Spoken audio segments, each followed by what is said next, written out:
When I became the blood bank for my mate Alpha Cain's sweetheart, my wolf died from the endless loss of blood. And so did I alone, in the cold den he rented to keep me out of sight. Today marks the 3rd day since my death, and finally, my 6-year-old pup noticed something was wrong. His finger bled when a toy hurt him, but I didn't come to comfort him. When he tried to feed me his favorite food, I didn't stop him either. He lay on my chest, gripping my clothes and whispering my name, but I didn't respond. Desperate and helpless, my pup picked up my cell phone and called his alpha dad. Dad, why is Mom still sleeping? Cain didn't answer. Instead, he sent him a photo of himself and Serena, his sweetheart, celebrating full moon day, smirking. Don't worry. Your mom is just sleeping, not dead. You know I'm quite busy on full moon day. Tell your arrogant and stubborn mom not to come find me until she admits her fault. The call ended, leaving my pup frozen in silence. Then he picked up the last hamburger from the trash bin, split it in half, and held it near my mouth. Mom, let me celebrate full moon day with you too. Although I still gave no response, my pup had started to get used to it. He carefully placed the half-eaten hamburger on my pillow, then hurried to finish his own half, as if afraid it might be taken away. He touched his small belly, still hungry. His eyes lingered on the uneaten piece beside me for a moment, but he said nothing. Instead, he turned to the kitchen, tiptoed up, and expertly filled a glass from the tap. Then he drank it all in one breath. My soul, floating silently above, ached at the sight. Was this really my pup? Lucas, the one I had always cherished, the one who used to pout and cry if dinner was just a little late? How had he changed so much in just 3 days without me? My gaze drifted unintentionally to the framed photo on the wall, the one of our little wolf family. In the picture, Cain was holding both a sleepy me and a giggling Lucas in his arms.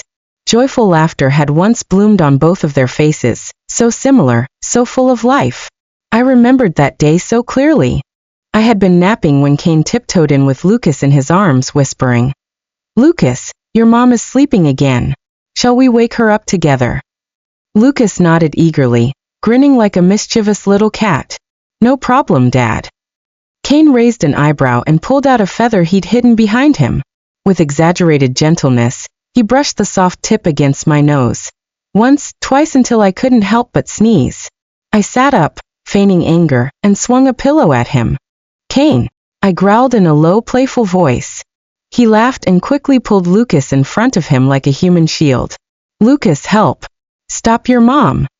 Feathers flew, laughter echoed, chaos, joy, love. Yeah. We looked so happy back then. That warm memory flashed in Lucas's mind as his eyes landed on the feather in the photo. He blinked, surprised, the memory flickering back to life. Did Dad wake Mom up? Like that? Then he suddenly turned and ran toward me, hope lighting up his little face. "Mom, I know how to wake you up now. I'll go back to your old den and get the feather." Watching him leave with such excitement, I was stunned. Instinctively, I reached out to place a cap on his head like I always used to, but my hand passed right through him. That's when it hit me again. I had died, and I could no longer protect my Lucas. I followed Lucas back to Cain's old den after we left our house. It was full moon day. Wolves gathered beneath the glowing moon, their howls rising in harmony. Fireworks lit up the sky, drinks flowed freely, and laughter echoed through the mountains. The pack shimmered with life, joyful, wild, whole. In front of Cain's grand mansion, lights flickered warmly. A strong, handsome wolf ran through the yard with a 6-year-old pup chasing after him, their laughter ringing through the air. "Don't run too fast. You'll fall," Cain's voice called out, half stern, half fond. Serena stood nearby, her eyes filled with gentle amusement. What a perfect, happy family. Lucas stood behind the fence, watching quietly. His little fingers gripped the wood, his eyes blinking fast, trying to hold back whatever was rising inside. He swallowed hard. That should have been us. In the past, Cain used to play with him every full moon night. But now Lucas wiped away the tears streaming down his cheeks, and tiptoed to press the doorbell. The door opened quickly, but it wasn't Cain who appeared, it was Serena. Her smile froze the moment she saw Lucas. Her face instantly turned cold and full of warning. "What are you doing here?" she hissed. She quickly glanced over her shoulder and saw Kane, who was still happily playing with her pup in the living room. That eased her nerves a little. But when she turned back to Lucas, her face twisted with disgust. "Did that shameless she-wolf send you here?" she spat. "Didn't she tell you this is no longer your den? Get lost, you little brat." Lucas's eyes turned red with rage as her venomous words sank in. "Lies. My mom is not a shameless she-wolf. It's you," he shouted. "I want to see my dad." Fury burned in his chest. He looked like a little lion, glaring up at her defiantly. Serena's eyes narrowed with hatred. She quickly turned her head and glanced over her shoulder. Kane was still fully focused on playing with the pup, completely unaware of what was happening at the door. Only then did her expression turn vicious. With calculated cruelty, she turned back to Lucas and shoved him hard, her movements swift and ruthless. He stumbled and fell, his head slamming against the door with a loud echoing thud. "Who's there?" Kane's voice called out, clearly startled by the noise. Serena panicked. She quickly slapped her hand over Lucas's mouth and yelled back, "It's just a stray cat. Nothing to worry about. Go back inside with Doris." Once Kane disappeared into the room, her expression darkened. "You filthy little bastard," she growled, pressing her weight onto Lucas's tiny body. "You and your mother are exactly the same, both here to ruin everything." Lucas struggled under her grip, tears and blood mixing on his face. Serena scoffed and kicked him aside like trash. Just as she reached for the gate to slam it shut, Lucas grabbed her leg, crying out through the pain, "You evil she-wolf. Let me see my dad. I want my dad." Serena couldn't help but burst into laughter. Then she glanced at the small dog flap in the door, a sneer spreading across her face. "If you're willing to crawl through this dog door, I'll let you see your dad," she said mockingly. When I saw what she was doing to my pup, rage exploded inside me. If I were still alive, I would have coughed up blood in fury. How dare she? How could she humiliate my little pup like this? That she-wolf had no shame at all. My heart overflowed with rage and sorrow. I waved my hand in the air, desperately trying to stop him, to tell him not to give in. "Lucas, my sweet pup, your mom is already gone. You don't have to do this for me. Don't humiliate yourself. Please run. Go back to your den." Lucas looked up at the mansion, his eyes filled with pain, and gritted his teeth. "Will you really keep your word if I do it?" he asked hoarsely. Serena paused for a moment, then laughed, loud and gleeful. "Absolutely," she said with fake sincerity, her eyes gleaming with cruelty. Biting his lip, Lucas lowered his trembling body. On his hands and knees he crawled slowly through the dog flap, his body shaking with every movement. He whispered to himself, trying to stay strong. "It's nothing, don't cry, I'm doing this for Mom," but the tears still streamed down his face, soaking into his clothes as he dragged himself forward. Serena, meanwhile, had taken out her phone and was gleefully recording the entire thing, her eyes shining with twisted excitement. "What a good little mutt. You really are Kate's pup, so shameless," she sneered. "Come on, bark like a dog. Let me enjoy this." But just as she was reveling in her cruelty, a sharp voice cut through the air like a whip. "What the hell are you doing?" Hearing the voice, Serena panicked instantly. She hurriedly threw the camera onto the ground, her hands trembling. Then she bent down and forcefully pulled Lucas to his feet, slapping the dust off his clothes as if nothing had happened. "Nothing happened. Lucas came looking for you, and I just played with him for a bit," she said with a fake smile, trying to sound lighthearted. "Is that so?" Kane frowned slightly, sensing something off. But before he could question further, Serena quickly cut in. "Kane, it's really cold out here. Take Lucas inside, will you?" she said sweetly, reaching out to gently pat Lucas's head in a pretend gesture of care. Lucas looked up at him slowly, revealing the cut on his forehead where blood was still trickling down. His little face was pale, but his eyes were filled with hope. Hope that his father might finally show him a sliver of warmth, that maybe this time, Kane would hold him in his arms and ask him what had happened. But what met him was not comfort, but disgust. Kane's expression turned cold the moment he saw the wound. His wolf surged with irritation, and his brows drew together in visible impatience. "Did Kate treat you like this?" he asked, voice laced with disdain. She didn't even care about your wound. It's still bleeding. Tch, of course. She must have sent you here on purpose to get my attention. She actually thinks this kind of trick would work on me? How naive. Then he turned to Serena, his tone suddenly soft, full of concern. You're too kind. Always letting her take advantage of you again and again. I don't know why you still tolerate her. Hearing this, both Lucas and I froze. Lucas stood still, his tiny body trembling, lips slightly parted. His eyes widened in disbelief and then his face crumpled. The dam broke. Hot tears streamed down his cheeks, and his voice came out in a choked sob. Dad, how can you say that about Mom? Perhaps the word Dad struck a chord somewhere in Kane's heart, as his brows twitched slightly, but his eyes remained cold and indifferent. So, why are you here this time? For money? Or something else? He asked with biting sarcasm. My pup clenched his small fists tightly, but didn't dare say a word in protest. He remembered all too clearly. Once, he had tried to tell his father that Serena had bullied him, but Kane had immediately assumed that I had instructed Lucas to frame Serena, all because Serena had cried and pretended to be the victim, saying I was jealous of her. And what was the result? Kane locked me inside our den for an entire week, not allowing me to step outside as punishment. That week, my pup was forcibly separated from me. Alone. Without comfort. Without explanation. Remembering all of this, Lucas hesitated. His lips trembled. For a long moment he couldn't speak. Finally, with his head lowered and his voice barely audible, he whispered, Dad, can I borrow your feather? I can't wake Mom up. Kane froze on the spot. For a moment. Even he didn't seem to realize the words that slipped from his mouth. He asked instinctively, almost in a daze. What do you mean you can't wake her up? Didn't she just donate 800 cubic centimeters of blood? Kane. Serena interrupted him just in time. Kane turned to look at her. A flicker of confusion on his face. What's wrong? He asked, frowning slightly. Noticing his hesitation, Serena's body stiffened, but she quickly forced a smile and changed the subject. Today is the full moon day. If Lucas returns too late, Kate will get worried.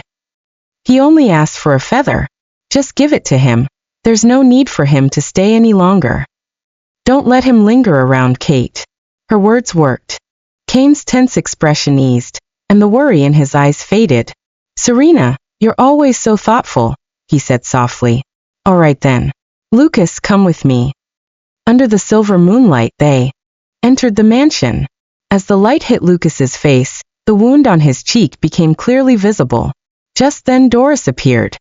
She looked Lucas up and down and wrinkled her nose. Uncle Kane, who is this? She asked in a mocking tone. Is he a rogue pup or something? He looks filthy. The words made Lucas's face flush red with embarrassment. He turned to Kane, eyes pleading silently, hoping, begging for his father to say something, anything in his defense. But instead of defending him, Kane's face hardened. Something in Doris's words seemed to trigger him. He looked at Lucas with cold disdain, voice full of sarcasm. Did your mother teach you to show up like this, hoping I'd pity you? Does she think the more pathetic you look, the more I'll soften? He scoffed. Ridiculous. Lucas's face lost all color. His little hands clenched at his sides as he silently told himself, Dad doesn't love me anymore. He quickly wiped away his tears just as Kane turned his back and walked upstairs without another word. Left behind. Serena stepped closer with a sneer on her face and venom in her voice. So pathetic, she whispered, her gaze full of mockery. Even your own father doesn't want you. How about this? If you call me Mom now, maybe, just maybe, I'll let you stay and be my little servant. What do you say? That will never happen. Lucas clenched his small fists, his body trembling slightly as his reddened eyes locked onto her. You're not my mom, and you never will be. My mom is Kate. And she's 100 times better than you. He gritted his teeth, voice firm and unyielding. Don't celebrate too early. You'll pay for everything you did once my mom wakes up.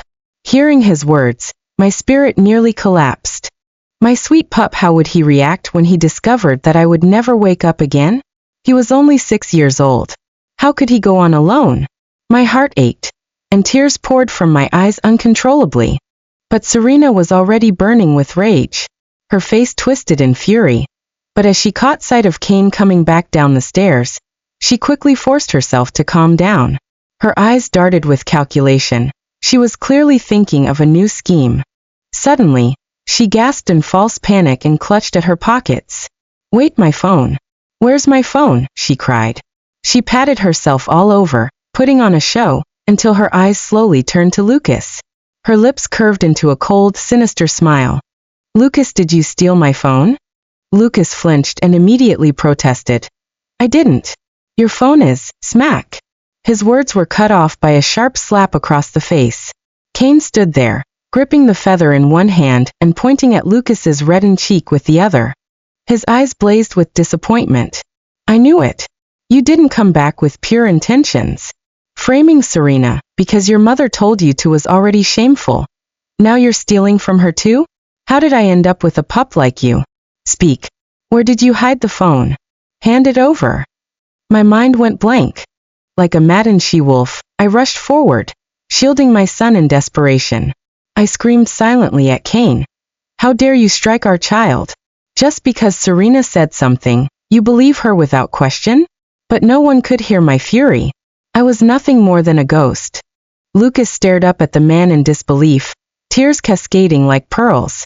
"I didn't take her phone, and Mom never taught me to lie. It's that wicked woman. She set me up on purpose. She's not who you think she is. She's been hurting me and Mom all along. You just can't see it." His cries did not earn him sympathy. Instead, they fueled Cain's rage. He threw the feather aside, grabbed Lucas without warning, and slammed him to the floor. "Where's the phone? Tell me now." One by one, Cain tore off his clothes in front of everyone. With each layer stripped away, so too was Lucas's dignity, trampled mercilessly beneath his father's wrath. The boy struggled with all his might, like a trapped, helpless cub.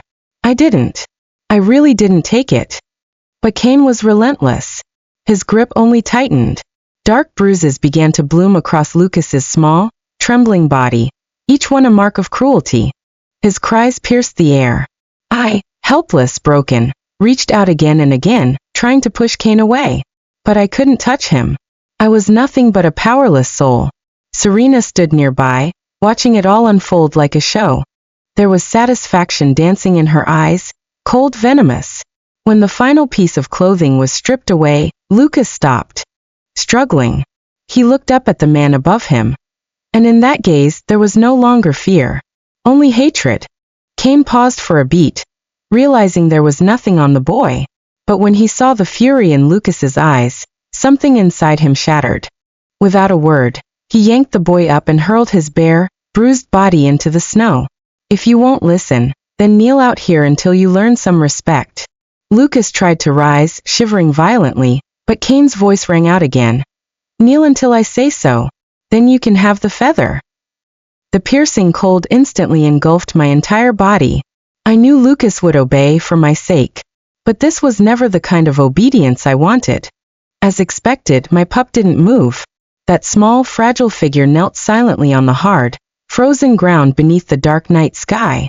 1 hour later, it began to snow.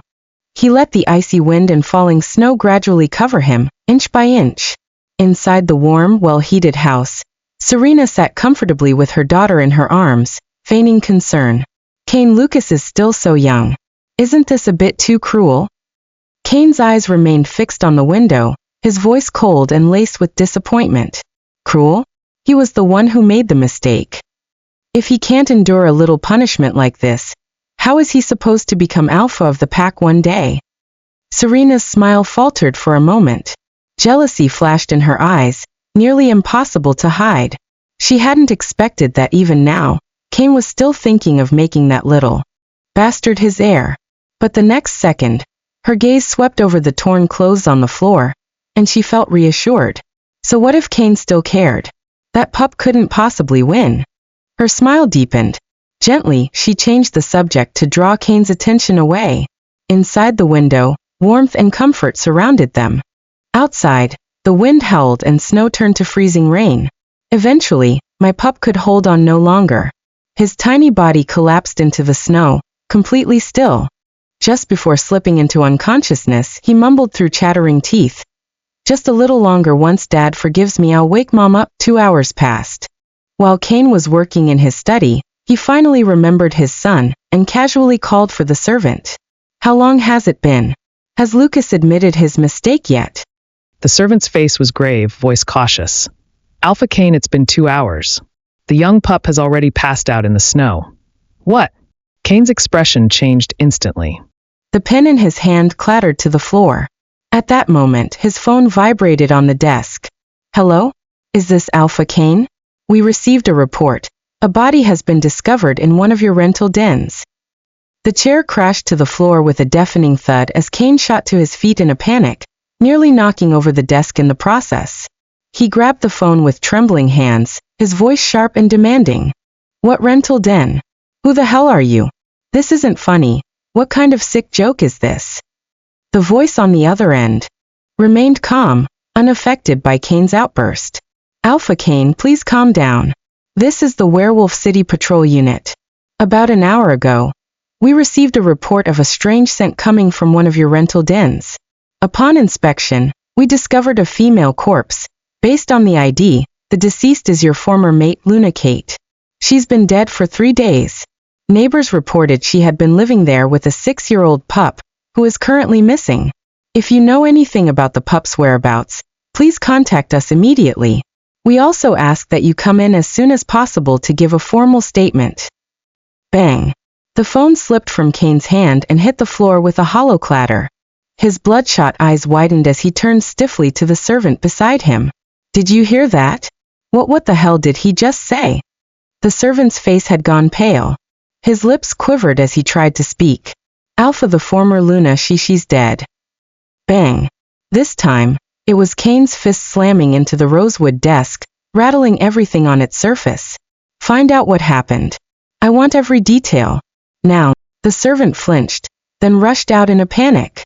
Just as he reached the doorway, he nearly collided with Serena, who had come to investigate the noise. She was carrying a cup of warm milk, her face adorned with a delicate, practiced smile. "What's going on? Why is everyone so tense?" In the past, that soft, gentle tone could disarm anyone, especially the servants.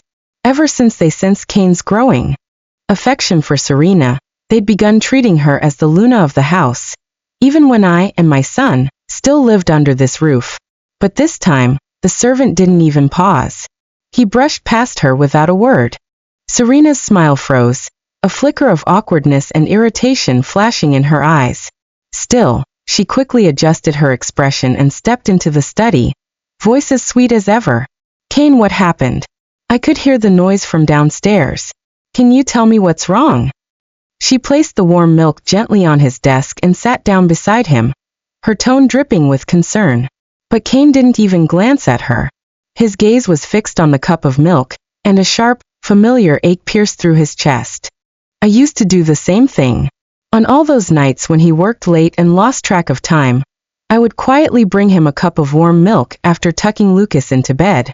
He'd sip it while venting to me about everything, work, contracts, politics in the pack. And I'd just sit nearby on the couch, my chin resting in my palm, listening quietly. He used to smile at me and say, 'Kate, you're always the best listener.'" Then Serena came back. Like a flame, bold, beautiful, impossible to ignore. And suddenly my quiet presence was no longer enough.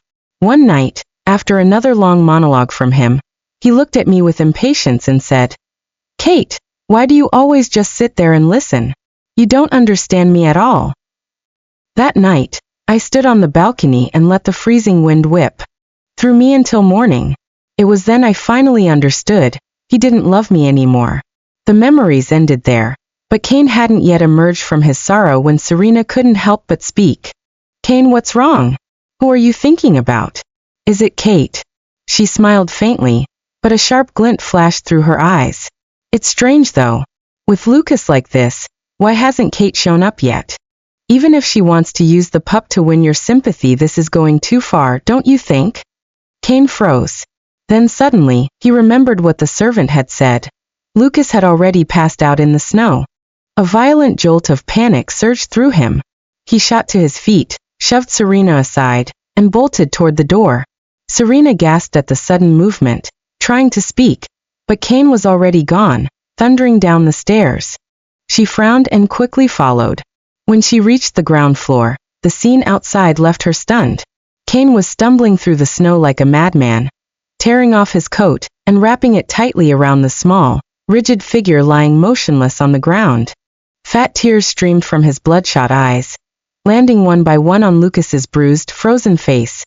Each drop more gut-wrenching than the last. "Mommy, is Daddy crying for me?"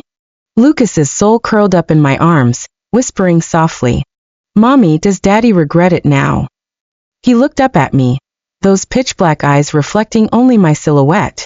I gave him a gentle smile and brushed the snow from his hair. "Lucas, your Dad's just an idiot." Lucas blinked, confused by the word. But he didn't ask. He simply gripped my hand tighter, that same innocent smile blooming on his little face. "Mommy, I want to stay with you forever." And Mommy will always be with you." Cain couldn't hear us. He didn't know Lucas and I were right in front of him. His trembling hand reached toward the boy's nose. 3 seconds later, Cain shattered. He collapsed, clutching his pup's icy body to his chest, eyes red as blood, as if they might bleed. "Lucas, I'm sorry." "I'm sorry, my boy Lucas. Daddy's so sorry." Cain knelt in the snow, sobbing like a broken child. Serena, realizing what had happened, covered her mouth in horror. "No, how could this happen? I only wanted to teach him a lesson. How did it come to this?" Her heart pounded wildly. Panic surged through her veins. Then she remembered the trap she'd set earlier. The camera. Yes, the camera. She couldn't let Cain find out that she had deliberately planted it. If the police discovered the truth, she'd be ruined. Forcing herself to stay calm, Serena slowly turned and began walking toward the place where she'd discarded the camera. Lucas tugged urgently at my hand, panic in his voice. "Mommy, that bad she-wolf is trying to do something again." I frowned, just about to act, when suddenly, a childish voice rang out from inside the den. "Mommy, what are you doing?" Serena's daughter, Doris, stood there clutching a white stuffed bunny, blinking in confusion. At her mother's sneaky behavior, acting on what she'd just heard, Cain jerked his head up, only to catch Serena's panicked expression. He barely had time to process it before the servant rushed in. "Alpha Cain, Commander Jack from the Werewolf Police is here with his team. You must hide young Master Lucas's body immediately. Under no circumstances can they find out the cause of death, or that it involves our pack. As for Madam's body, he has a few questions for you." Cain lowered his gaze, staring at the pup in his arms as if he were simply asleep. The ache in his chest felt like a bottomless chasm, swallowing him whole. But logic screamed at him. Concealing the truth was the only option now. Serena hurried over, her voice low but urgent. "Cain, the servant's right. You didn't mean for any of this to happen, but now that it has, we have to act fast. Hide Lucas." Cain stared at her, voice hoarse. "Serena, I killed Lucas. And now I'm hiding him. He'll never forgive me." Annoyance flickered across Serena's face, but she quickly masked it with feigned gentleness. "Don't say that. Lucas has always been an understanding pup. He'll see how hard this is on you. He'd never stay mad at you, Cain. Trust me." Lucas tugged at my sleeve, his face twisted in disgust. I would never forgive him. But Cain, blinded by guilt and desperation, nodded slowly. "You're right. Lucas would understand." With that, the servant swiftly carried Lucas's body back to his bedroom, then rushed to greet the police. At the front gate, as shadows gathered outside the pack house, Serena swallowed her panic and took Doris upstairs, not to their room, but into Lucas's. Doris, sensing her mother's unease, looked up with wide eyes. "Mommy, what's wrong? Is that brother asleep?" Something in those innocent words snapped inside Serena. She yanked the stuffed bunny from her daughter's arms and threw it to the floor, her tone suddenly venomous. "How many times have I told you not to call him brother? That little bastard isn't your brother. If you hadn't ruined things just now, I would have gotten the camera back." In that instant, all her fake kindness shattered. My pup and I watched in horrified silence as her true face emerged. Back when Serena divorced her ex, He'd fought tooth and claw for custody of their daughter, willing to give up everything for her. It was Serena who had cried her way into Kane's life, claiming her ex mistreated the pup and begging Kane not to let mother and daughter be separated. So despite everything she did to my pup and me, I never once doubted her love for her daughter. I'd always believed she was cruel to us only for her daughter's sake. But now she was tearing into her own pup. Tears welled in Doris's eyes, but she didn't dare cry. She whispered, "Mommy, I'm sorry. Please don't be mad." Serena narrowed her eyes and viciously yanked Doris's braid, her voice a twisted snarl. "You little slut." Then she pinched the tender flesh of Doris's inner thigh, hard. "Day you were born, you've been acting like a little vixen, seducing your dad. Don't you remember? You're the reason he rejected me. If it weren't for you, he'd still be mine. You think I posted those naked pictures of you online for nothing? You were born a temptress. Why not let the world see what you are? Hell, maybe you'll be glad for it when you're older." Her eyes gleamed with madness, as if reliving some long-nursed hatred. My son curled into my arms, trembling. "Mommy, is she really Doris's real mom?" I opened my mouth to answer, but didn't get the chance. Serena had grabbed Doris again and pinched her brutally while screaming, "You're worthless. You were supposed to help me get rid of that bastard pup and win Kane over, but you still can't win his heart. You always know how to attract men, so what went wrong this time? If you'd just made him forget that little bastard, I wouldn't have to live in fear. This is all your fault. All of it." With every cruel word came another vicious pinch. She was taking out all her rage on the trembling little girl. Doris didn't even resist. She just stood there, head bowed, lips trembling, tears on the brink but never falling. My son clenched his fists and whispered, "Mommy, can we help her?" I asked, "Earlier she called you a beggar. Doesn't that make you angry?" He shook his head firmly. "No." I saw her eyes when she said it. She wasn't being mean. She was just curious. I was only mad at Daddy because he wouldn't even explain. Warmth swelled in my chest. I gently stroked my son's head. "Then let's help her." Together, we turned to face Doris, ready to stand beside her. I announced, then gently floated with my pup into Kane's study. Inside, Commander Jack and his team were questioning Kane. "Alpha Kane, according to our investigation, Luna Kate died from massive blood loss that triggered systemic organ failure in her werewolf body. I'm curious, why would the Luna die in such a crude rental den? And from excessive blood loss, no less. Can you explain this?" Kane pressed his lips tight, as if recalling a horrific memory. "Commander Jack, here's the truth. I and Luna Kate finalized our bond severing 7 days ago. I prefer not to disclose details, but I can assure you the blood loss claim is mistaken. Yes, I asked her to donate blood, but only 800 cubic centimeters. That alone cannot cause complications. You must have made an error." Kane appeared earnest, but Jack frowned. "That's impossible, Alpha. Our pack's herbal examiners are among the best. Such basic mistakes don't occur." And Jack paused, eyes piercing through Kane. "We've traced her blood donation to the infirmary. The healer, and this was on your instruction, extracted 2,000 cubic centimeters. An adult's total blood volume is around 4,000 to 5,000 cubic centimeters. We suspect foul play, possible murder." Kane went pale. The color drained from his face. "You're saying what?" "Impossible. Absolutely impossible." He forced a bitter laugh. "Madam donated blood to save Doris after her fall. They told me another 400 cubic centimeters would suffice. How could it be 2,000? His eyes reddened, voice trembling. "You're lying. You're framing me." He scoffed. "She paid you? She hired actors to play coroner. Tell me, how much did she pay?" Jack shook his head. "Alpha Kane, regardless of what you believe, the evidence is clear. You must come with us." He produced handcuffs. Kane resisted violently. The servant, pale with guilt, stammered, "It was Serena." Kane grabbed him. "You know something." Jack turned to him. "What is it?" Jack swallowed, shaking. "On the day of the blood draw, Serena secretly met the healer. I overheard her arranging it. It was your idea, she said, and promised him 5 million after it was done. I thought it was about forcing the madam to donate, but now Serena. Kane snarled like a demon. He shoved past Jack and charged down the corridor and froze by his pup's room. He heard Serena inside whispering to her daughter, "If you hadn't falsely accused that wretch, and if her arm had broken properly, or if we hadn't bribed the healer to take 2,000 cubic centimeters, you'd have Kane's full attention." Kane's face turned to ice.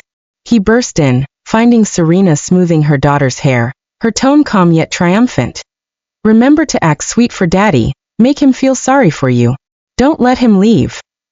Door flung open. Kane and Jack towered behind her. Their gaze was murderous. Serena froze, her smile brittle. "Ah, this is I was rehearsing with my daughter? We were just rehearsing lines. I promise it's a mistake." Her tears sprang instantly. "But Alpha, how could I have? I'd never heard any pup," but Kane's revulsion was palpable. "You lied to me," he snarled, grabbing her throat with bone-crushing grip. She clutched his arm, gagging for breath. I let go by the time someone pulled her away. She was gasping and shaking. She was arrested.